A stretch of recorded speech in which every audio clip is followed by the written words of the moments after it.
Hi, I'm Elliot Aruldoss from the Online Citizen, and today we are here at the Singapore Democratic Party's headquarters to interview Dr. James Gomez.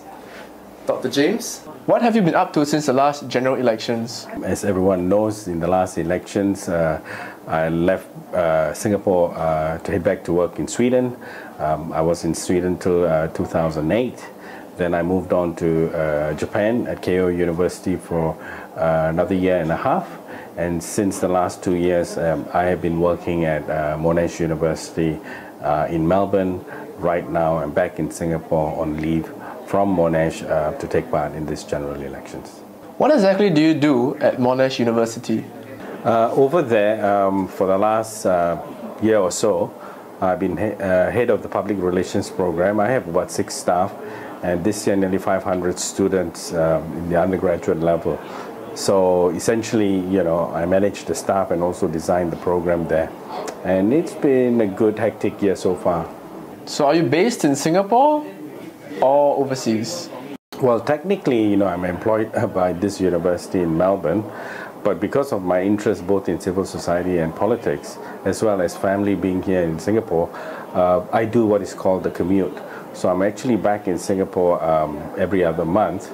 I also try to, ensure that my large research projects, as well as, long-term vacations, are also spent here. So the academic calendar being what it is, gives me quite a bit of generous time in Singapore, and I've been certainly taking advantage of it over the last few years. At a recent press conference where you were unveiled as a Singapore Democratic Party candidate, you said that you felt like a new man and that you felt politically stronger. Can you care to elaborate more on that?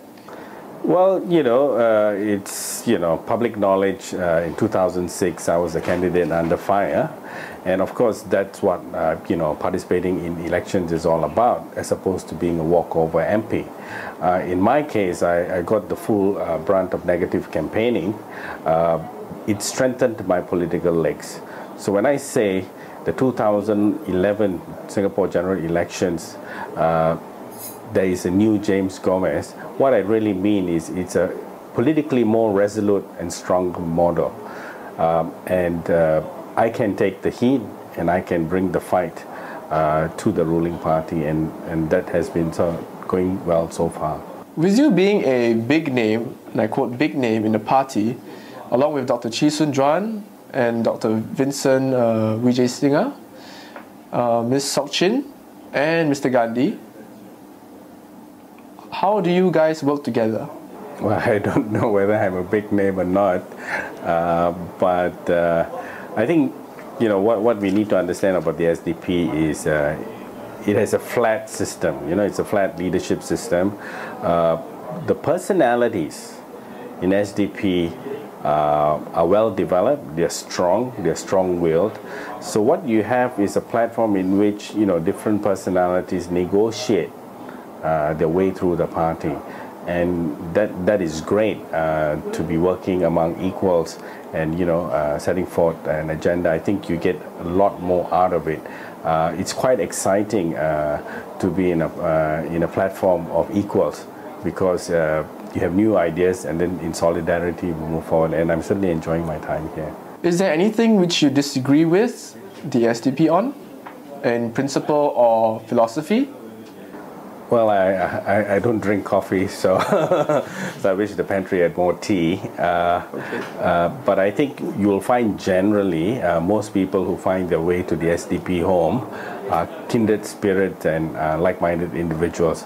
So there's a strong foundation, there that holds the SDP together. And this can be seen from the outside. We are kind of all the same, and that's why, many of us have trooped over to the SDP. I see. What is your role in the party as far as the general elections are concerned? Well, what I'm contributing at the general elections is basically 2 things.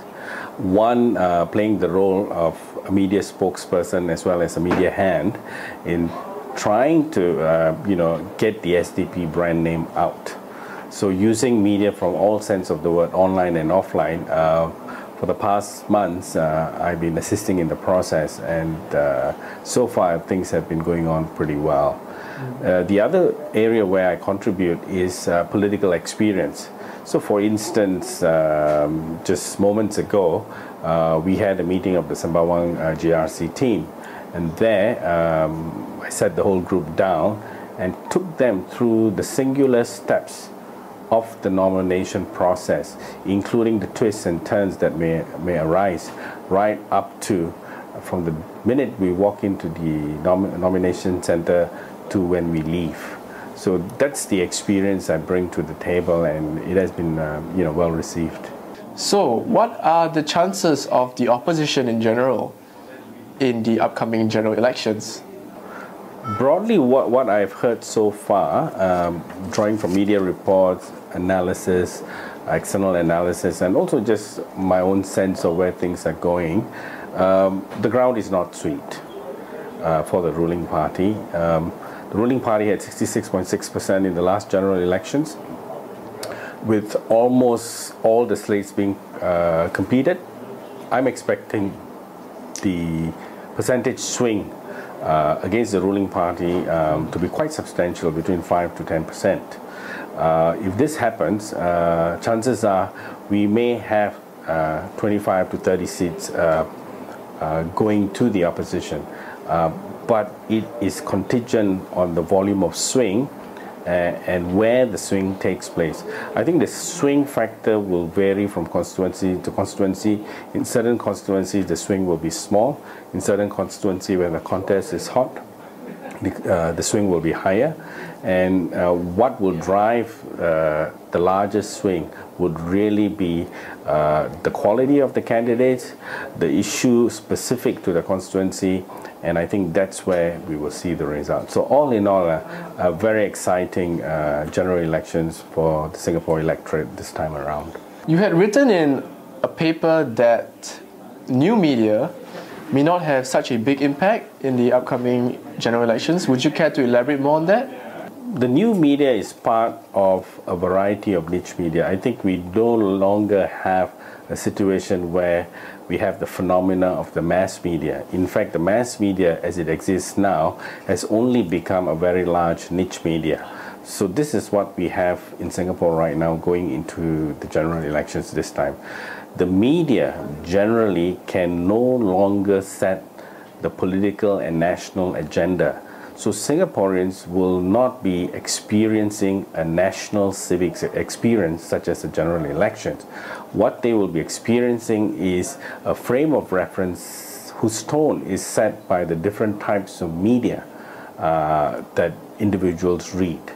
So as a result, you will find that the media generally cannot have an electoral impact. That's what I mean. You know, the new media cannot have an electoral impact, but where it does have an impact is that it mobilizes supporters, funds, the arms and legs that you need to fuel the party, to fuel a candidacy, and that's what the opposition movement is benefiting from. Do you have anything else to add? Yes, just one thing I think your readers at TOC would need to look out for is the strategy of the ruling party. Come this election, like every elections, in the run-up, what they have tried to do is to not participate in debates. In the case of the SDP and the media role that I have been playing, we have been trying to draw out, for example, Dr. Vivian Balakrishnan, and as well as Mr. Kaur from the two competing GRCs that we are going into, to take the bait and get on to a debate. They have avoided that. They've actually gone on to the next step to hide behind distractions. Now, they have pointed us to the elections proper. Now, what the public needs to be wary about is during the 8 days of communication that we will have during the elections, they are still not going to engage. So while the challenges such as the SDP will be throwing up issues at the ruling party, they will be avoiding it. And that's what I think voters need to look out for. How the ruling party avoids taking up and responding to the issues thrown at it, issues of accountability, and they will try to wriggle their way out. That is why I think we need opposition in Parliament to catch them by the tail and not let them run away. Thank you very much for coming down to do this interview, and we wish you all the best in the upcoming general elections. Thank you, and happy elections.